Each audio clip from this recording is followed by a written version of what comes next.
Hi guys and dolls. These are just a few tips and a little bit of advice and encouragement for those of you who followed my trainee tarot course or who are learning tarot. I would just like to posit some advice to you because I know the road can be pretty lonely and the resources can kind of only take you so far. So I was having some thoughts about different ways that you could progress on your journey with tarot and different things that might help you to come to a fresh understanding of tarot or to kind of get more from it. One of the first things that I want to say for those of you who are learning tarot is never stop reading definitions. Never stop reading definitions from different books. Never get bored with reading definitions if you can possibly help it. When I got to more of an advanced stage in my tarot learning, I used to be incredibly disappointed that the vast majority of tarot books on the market, even those which are geared more towards the intermediate and advanced learner, do have definitions for each of the tarot cards in them. It's not just the beginners books that do that. A lot of the intermediate and advanced resources offer these definitions too. And I used to think that it was just a terrific waste of paper, to be brutally frank. I thought, what the hell is the point when people who are intermediate or advanced already understand what the definitions of the cards are, by a universal standard. So I used to think it was just a waste of room in the book that could have been better spent. But now that I'm a little bit older and wiser, I've realised that continuing to read different definitions for each of the cards really helps you to push forward with your journey and connect with the cards on a more profound level, because often we get very stuck with the definitions that we're used to, or with the definitions that we have accepted, and we don't actually kind of jump off the deep end with other people's ideas. And another thing that I think is great about definitions is that it helps us to find a balance on that spectrum when it comes to each of the meanings for the cards. What I mean by that is, if you only accept your one definition that you've read in the little book that came with your deck, or in the book that you've kind of preferred for learning, you'll get stuck with that definition and you will start thinking about the meaning of that card on a very sort of narrow scale. When you continue to compare and contrast different definitions, you will get a feel for a lot of different avenues that each card can go down. You'll start to use different words in association with each card, dependent upon the words that you've read in different books.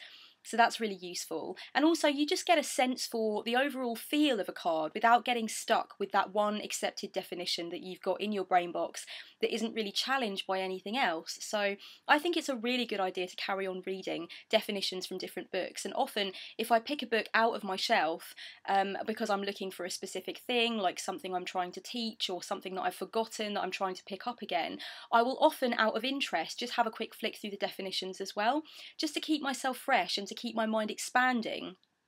I really think that it's a very good idea to do this. So yeah, if you are very comfortable with the definitions that you've learned, or you're just trying to learn the definitions from one book, or it's been a long time since you read any definitions from another source, go online. If you don't have sort of a plethora of tarot books around, go online, have a look at the definitions that have been given on different blogs that are popular. Just basically have a little look at what else is going, so that you are always changing up your feeling about each card, and so that there's always some fresh blood, if you like, for you to take from when you are thinking about a card that may have become a little bit stagnant in your mind, a card that very much just means that one thing for you. It's just a way of branching out, really. Another piece of advice that I'd like to give is to try the card a week version of studying, the card a week exercise. What I would say is, a lot of the time when we are very comfortable with the cards and when we're kind of getting on to the track of understanding what each card means to us and how each card can be dealt with when it comes up in a reading, we often don't realise how much deeper of a relationship we could actually have with each of the cards individually. What I'd suggest is, if you've gone through the definitions and you're now trying to kind of learn them, or you're trying to bond more with your deck, I would suggest working on a card a week. So even if you carry on doing your daily draws and that kind of thing, you carry on journaling every day, that's fine. But what I would suggest is actually focusing intently on one card per week and actually working with that card for the full 7 days of that week. So you can select a card that you're having particular issues with, or that you particularly like, or you can draw a card at random. It's entirely up to you. But what this will help you to do is, it will help you to really start a process of bonding with each card. Now, it might seem kind of like a boring idea. You might get to the middle of the week and decide that it's not for you, but a great many people have a certain amount of resistance when it comes to getting down to the deeper meaning of some, or in fact all, of their cards in the deck. So what I like to do whenever I'm feeling that I'm having some resistance that I need to move through, or whenever I feel that the meaning of a card has become kind of stagnant and commonplace, if I've become quite complacent with the definition that I have in my head, I like to choose that card and journal about it for a week. So what this can involve is every single day trying to interpret the card in a slightly fresh way, practicing with the way you would interpret the card if it came up in different kinds of readings about different subjects. And the other thing that I would suggest is maybe meditating or visualization based around that card, path working and that kind of thing. And also every single day trying to associate that card with something that's happened in your life, something that came up in your past, or something that you currently feel, so that as well as kind of fleshing out your definition of the card and your understanding of the card, you're also personally bonding with the card slightly more. So I do think that that card a week idea, I don't think I read it anywhere. I think it's probably something that's kind of an obvious idea, kind of like instead of just working with a card over the course of a day, you could kind of elongate it. But I don't think I read this technique anywhere. It's just something that I would often posit to people who are moving into the intermediate stage or kind of feel like they need to flesh out their idea of what a card is. And as I said, it is really useful to get a kind of personal grip on each card in the deck and work out what it means to you. Because as I said in the trainee tarot course, if you are not personally connected to the cards and what they mean, then that is going to come across in your readings for other people. You know, there needs to be a sense of empathy there. So you have to be kind of positing your personal experiences into the cards and allowing your personal experience to permeate your understanding of what that card is for you.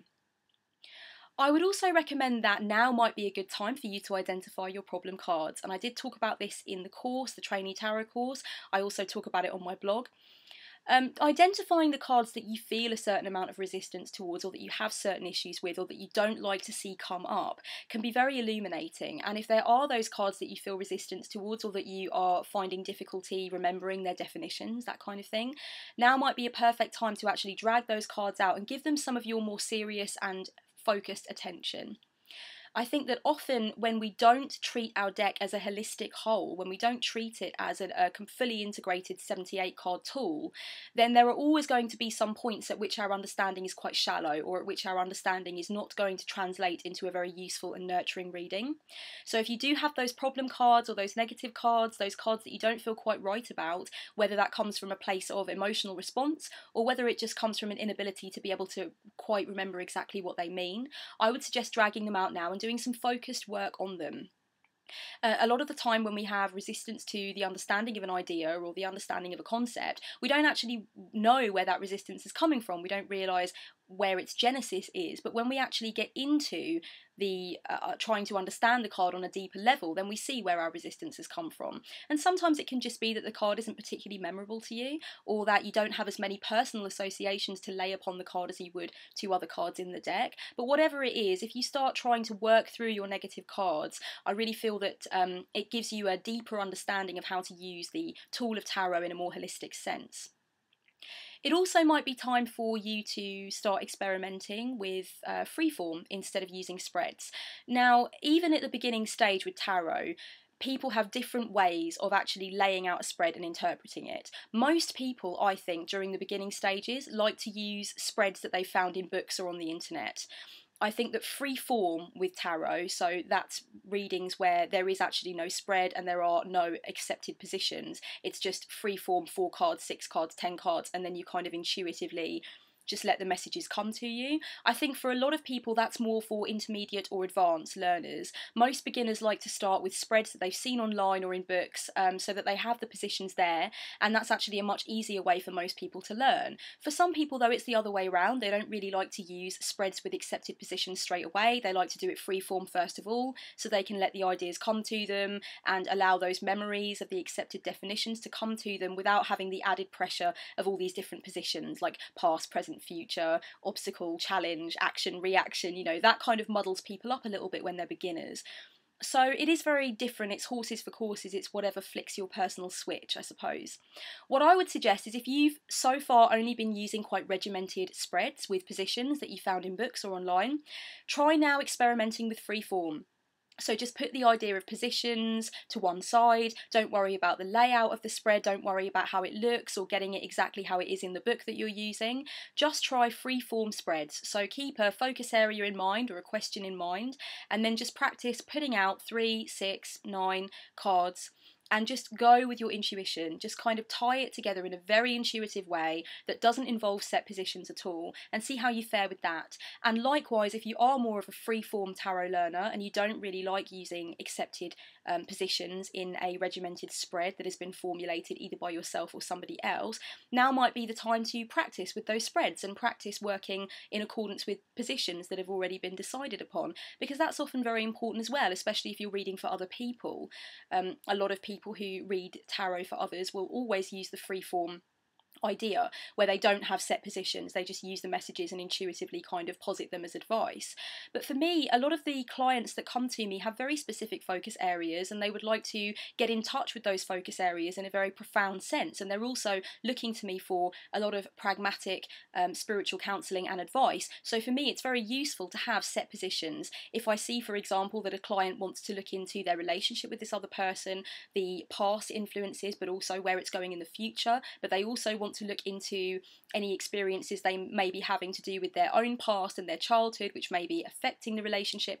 For me, free form isn't going to cut it. I need to actually customise a reading which has set positions for all of these different things so that I can make sure that I really cater to the client's needs and I really get all of the information in there from the breakdown of the notes that they've given to me, and I make sure that I don't miss anything out. So for me, free form is not always so useful. I like to organise my set positions in a spread that is going to cater to everything the client has asked me for.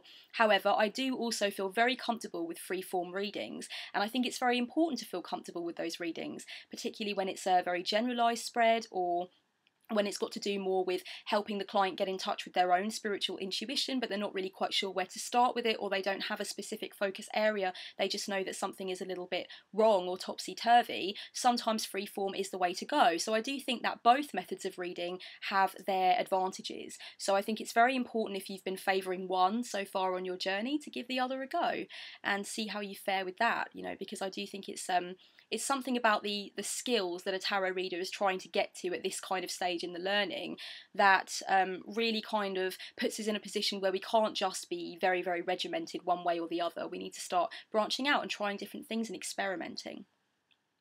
I'd also suggest trying to do tarot association and playing different games with yourself concerning associating tarot with things in your everyday life, or, you know, worldly associations. So for example, start trying to think about different career paths and different jobs and try and describe those career paths as a tarot card. Think about colours, think about moods, think about different personality types and try and associate them with a tarot card. You could think about different foods, different animals, different places in the world. Anything at all that you can think of can be interpreted as a tarot card, or one or two or three. So I really think the association games that you can play can really take you anywhere, and this is the kind of study that can be just done, you know, on the fly, casually, in your own mind. You don't need to be sat down with scheduled time prepared to actually do this exercise. It can be something that you do in the queue at the shops, or something that you do on the train on your commute to work. So it's very, very organic, casual studying, but it is studying that takes a lot of memory, it takes a lot of emotional response, it takes a lot of remembering the academic study that you've done so far. So I would suggest next time you have a little bit of free time, start thinking about personality types, for example, or colours, for example, whatever you think, and just try and think about different tarot cards, picking out different tarot cards from the deck in your mind that could potentially be associated with that job or that kind of food or whatever it is. You can take that as far as you want. You can go anywhere you want with it. But I really think tarot association games are so valuable for people who have sort of come to get to grips with the accepted definitions for the cards and now need to start associating the deck as a whole with different parts of life and different things in life that we come across all the time. Another one that I've just thought of, because I've looked over to my bedside table and I've seen a great big hunk of green calcite on it.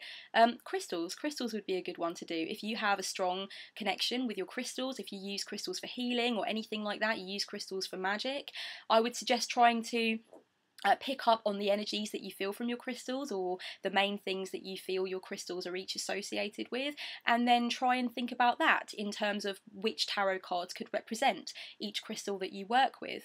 So yeah, you really can go absolutely anywhere with it. These are just a few other ideas that I'm putting forth to you so that you don't feel stuck on your journey, so that you feel freshly motivated, because it is kind of a long, hard slog at times, and sometimes when you get those leaps forwards in your study and you feel really excited and invigorated, it can be lovely. But when it gets arduous and challenging and it feels very long and it feels like you're not getting anywhere, then you do sometimes need a little pick-me-up, so consider that to be this. Also, I'm working on my resources for intermediate learners. They're going to be, well, the first one's going to be called Intermediate Inspirations, and I'm making all of the collage work on it. So it's going to be exactly like Tarot for Life in terms of the fact that all of the artwork in it will be my own, all of the words, of course, in it will be my own. There's going to be a lot of essays and techniques posited in these resources that you won't find in books, that are things that I've come up with under my own steam just from, you know, learning tarot for so many years and trying to find different, more innovative ways of bonding with the deck and doing what I do with it.